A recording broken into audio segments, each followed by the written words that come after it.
Hi, I'm Linda Newton, and this is Answers from Mom and Dad. My dad had a great Southern friend named Butch, and Butch was fond of saying when it came to dealing with difficult people, they can't get your goat unless they know where you keep him tied. Now, I found out that there was a whole lot more truth, as much as truth as humor, to this awesome Southernism. We know the difficult people Butch is talking about, don't we? That boss that insists on putting us down when we're in front of a bunch of other employees, or that relative that has to pick away with critical comments all the time, that friend that has to one-up you and tell you what he or she is doing better than you can do it. We know those people, don't we? And it can be real easy, especially if you're like me. I tend to be a people pleaser, a codependent, and I want that person to like me, so I could easily tether my goat to their opinion of me. But let's hear Butch's words again. They can't get your goat unless they know where you keep him tied. So we have to move the goat. I'm no longer going to tether my goat to anybody else's opinion of me. I'm going to tether my goat to my view of me. And to do that, see, sometimes maybe my view of myself is not that good, okay?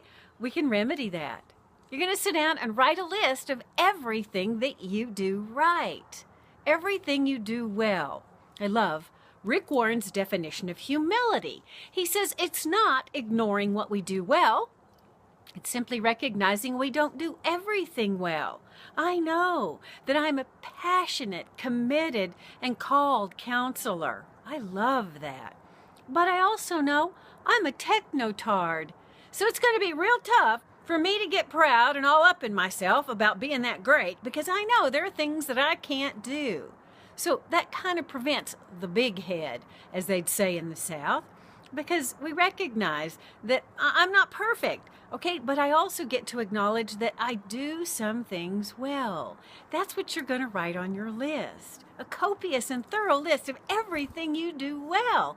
Now, if you can't come up with those on your own, I just recommend you ask 2 trusted friends to help you.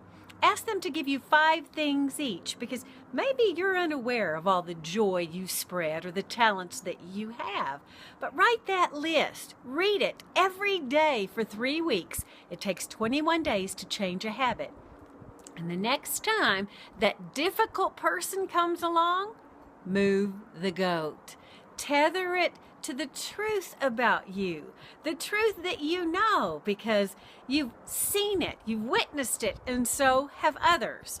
I hope this helps you in dealing with those difficult people. Now remember, you can move the goat if you need to.